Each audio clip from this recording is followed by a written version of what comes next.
Well, we're going to be finishing today our series of sermons on Why Methodist, where we've been looking at some of the distinctives of our Methodist and Wesleyan heritage.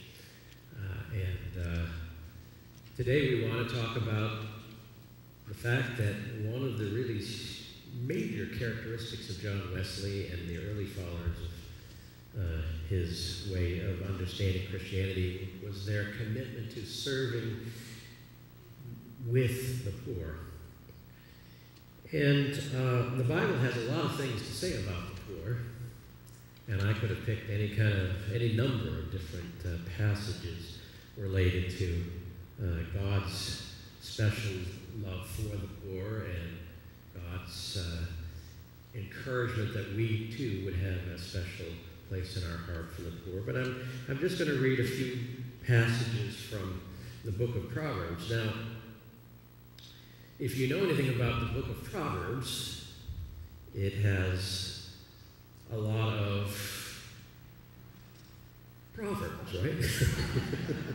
I mean, the title is very accurate. A lot of short, pithy sayings about all kinds of different things. And all of those different proverbs just come one right after the other, after the other, after the other, and they don't necessarily relate to one another. So I'm going to be hopping around a little bit in the 22nd chapter of Proverbs. I don't want to be accused of proof texting. But we will be, there's several proverbs somewhat in different places in this chapter that relate to the poor and our responsibility to them and God's feeling for them. So we're going to read from Proverbs chapter 22, verses 1 and 2, verses 8 and 9, and verses 22 and 23. If you have to choose between a good reputation and great wealth, choose a good reputation. The rich and the poor have this in common: the Lord made them both. Moving down to verse 8. If you plant the seed of injustice, disaster will spring up and your oppression of others will end. Be generous and share your food with the poor. You will be blessed for it. And then down to verse 22. Don't take advantage of the poor just because you can. Don't take advantage of those who stand helpless in court.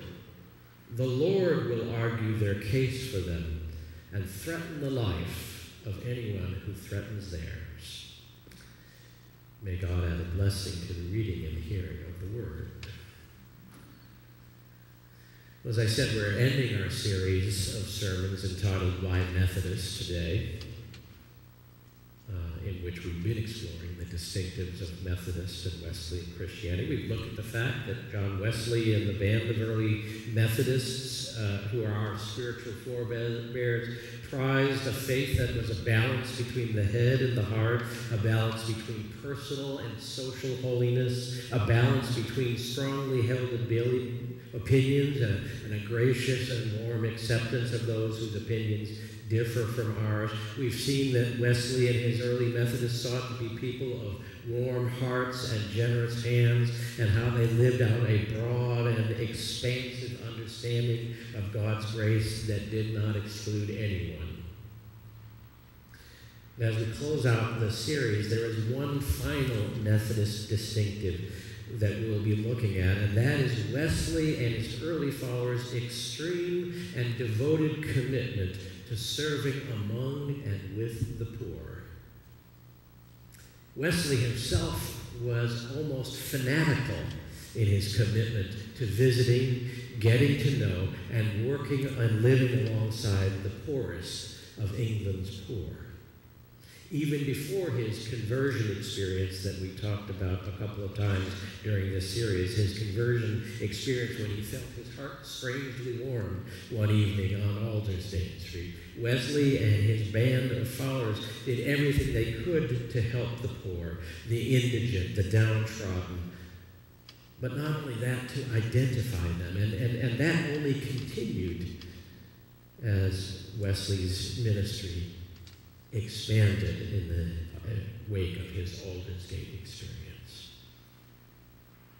Throughout his life, though, Wesley went to extraordinary lengths to befriend and live amongst those who were poor and wretched, so much so that he writes of the hundreds of times when he was afflicted or caught up with what he called the itch, which I can only imagine meant lice or other parasites that he picked up as he visited and lived with folks in the midst of terribly run-down conditions in the slums of London and other places around England.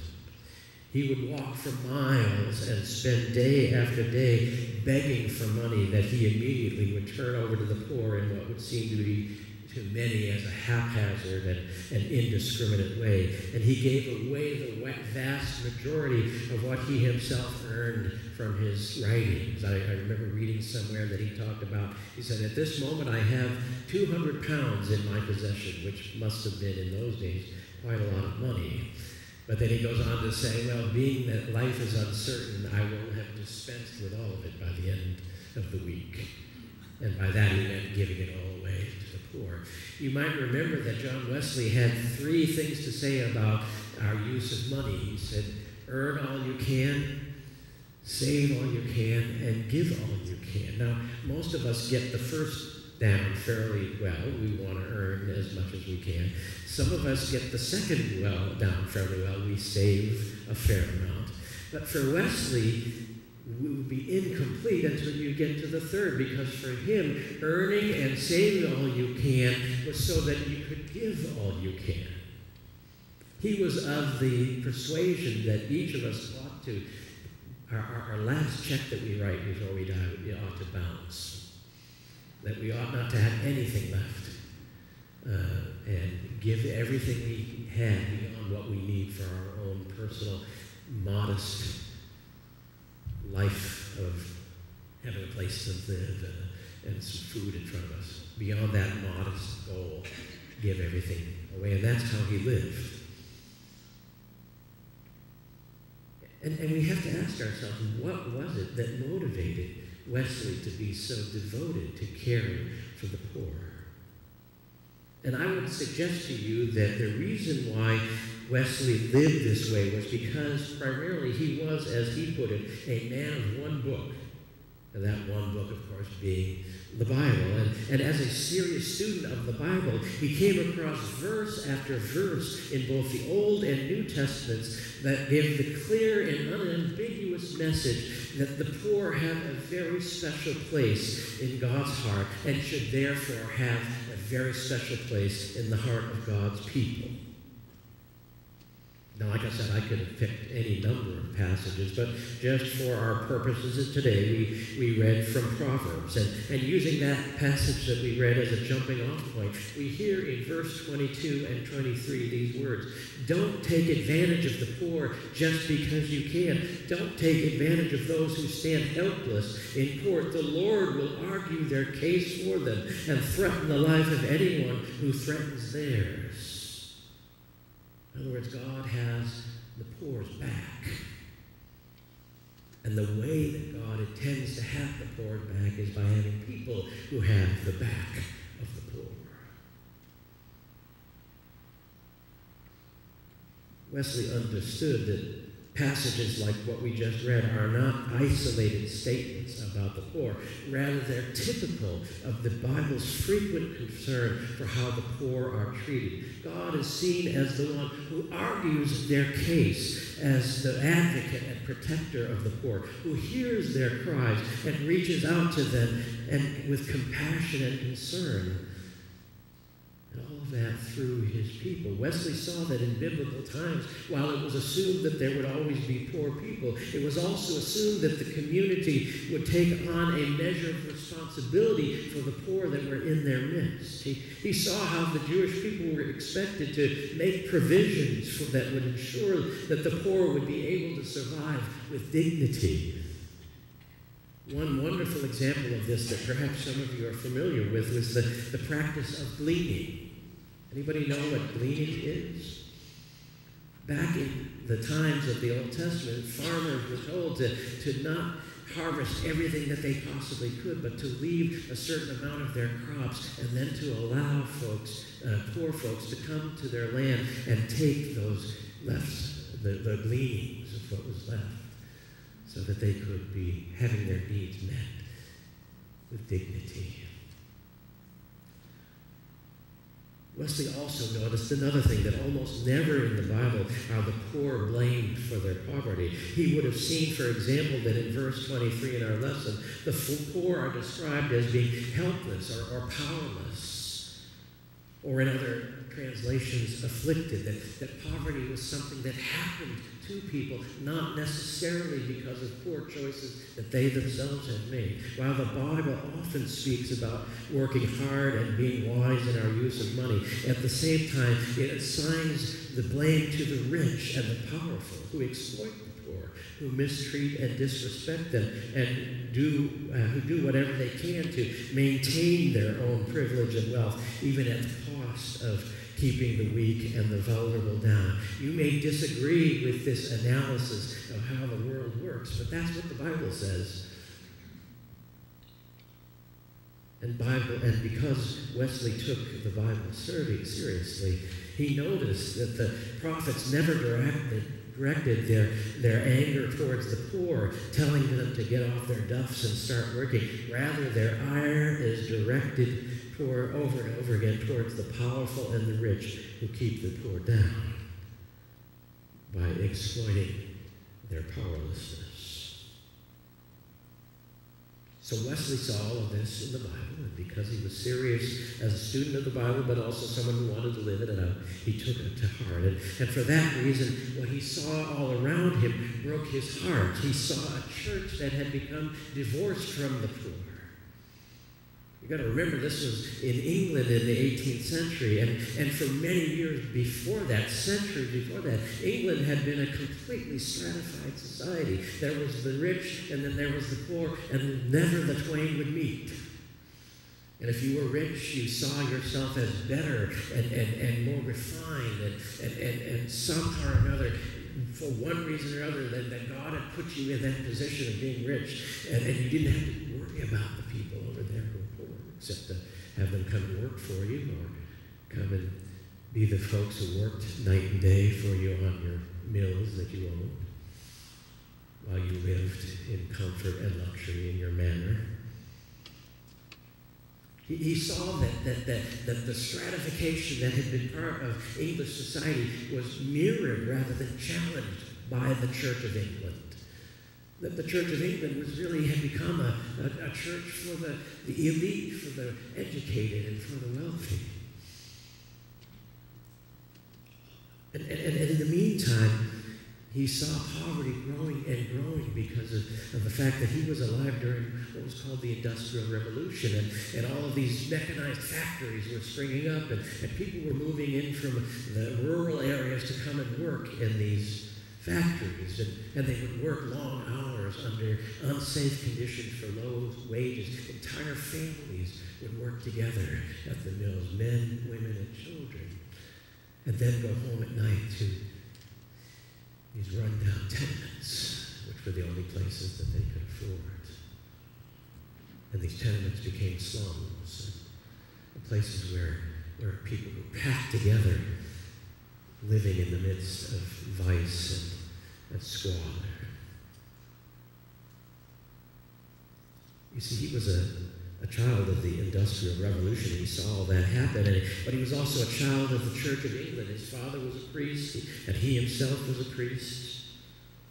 But as he studied the Scriptures and he looked around him at the unfolding and growing misery of the poor, on the other hand, he saw a church that had become disconnected from the poor, a church that was far more aligned with the rich and the cultured and the powerful.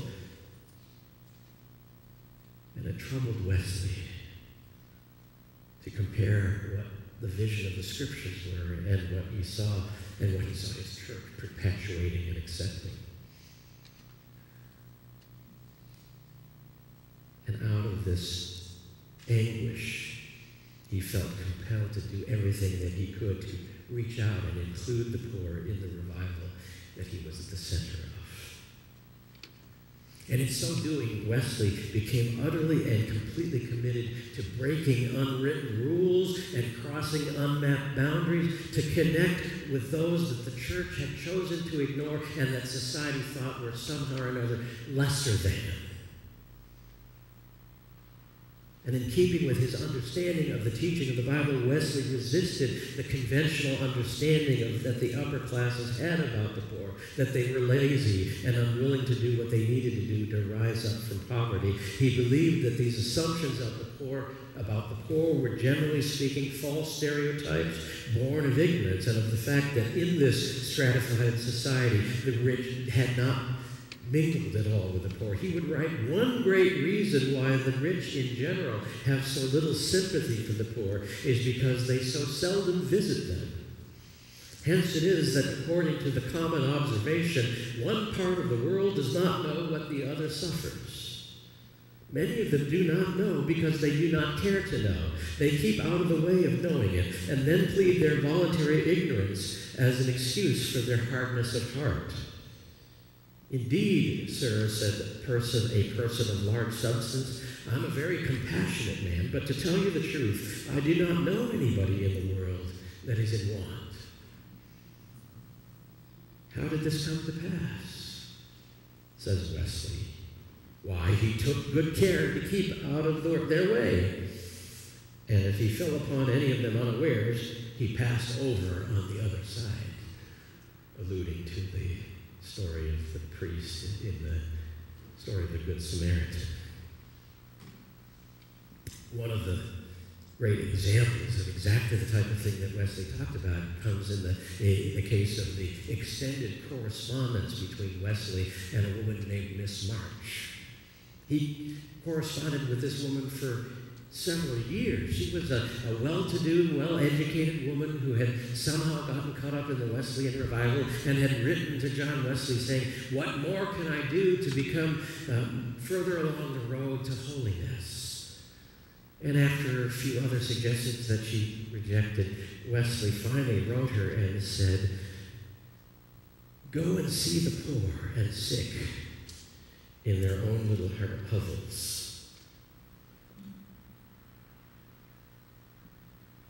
Miss March eventually admitted that she struggled with the fact that affiliating with the Methodists put her in connection with so many who were of, in her words, lower character or unrefined. Wesley advised her that the best way to improve her life and use her health was to visit the poor and began to encourage her to go out and visit with those who are of lesser means. And the interesting thing about this correspondence that, as I said, took place over the years, each time Miss March would write back, she would give up another excuse as to why she shouldn't have to do this. She would say, a Christian should associate with people of taste and good character. And Wesley would reply, well, I have found some of the uneducated poor who have exquisite taste and sentiment, and many, many very rich who have scarcely any at all. And then she continued to protest that she couldn't form real friendships with the poor. They were too different from her. With some resignation, Wesley replied, what I advise you to is not to contract a friendship or even acquaintance with poor, inelegant, uneducated persons, but frequently, nay, constantly, to visit the poor, the widow, the sick, the fatherless in their affliction. And this, although they should have nothing to recommend them, but that they are bought with the blood of Christ. It is true this is not pleasing to flesh and blood. There are 1,000 circumstances, usually attending it, which shock the delicacy of our nature, or rather of our education. But yet the blessing which follows this labor of love will more than balance the cross. Her apparent response to Wesley's renewed prodding was to protest that she needed times of seclusion for her spiritual life and could not add visiting to the sick and the poor to her schedule without being overly busy. Well, she said that to the wrong person, if you know anything about Wesley. He says, yet I find time to visit the sick and poor, and I must do it if I believe the Bible, if I believe these are the marks whereby the shepherd of Israel will know and judge his sheep at that great day. I am concerned for your soul. I am sorry you should be content with lower degrees of usefulness and holiness than you are called to.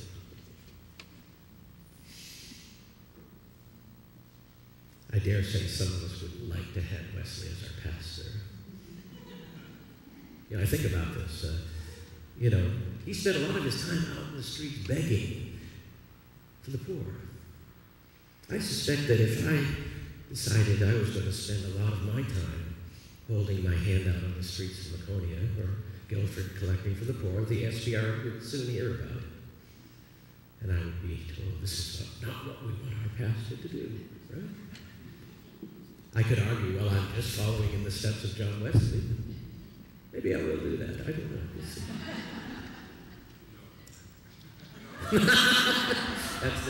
That's the chair of the staff parish relations.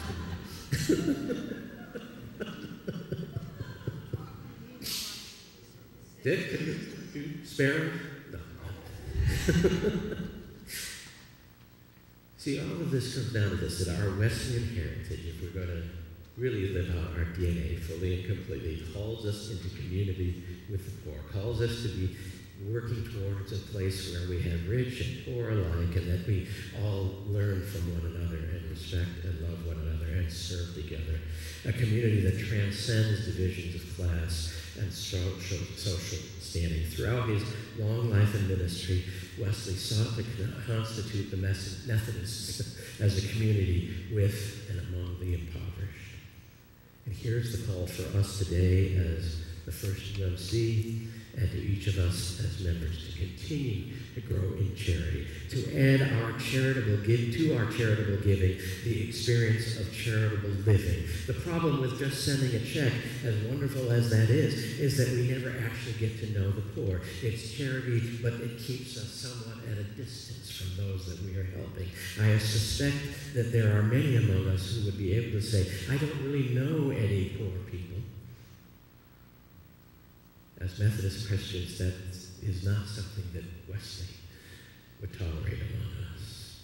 Or is it something any of us should be able to say? Here's how we might begin, in a simple way, and just start from there. Maybe one way to begin is by discovering the humanity of the poor and marginalized in our midst. The people that, if we took the time, we would get to know. The people who clean our offices, provide security in our buildings or at the buildings of the places that we shop or do our banking, those who clear our tables and wash our dishes. They have names. They have stories. And as Wesley told us,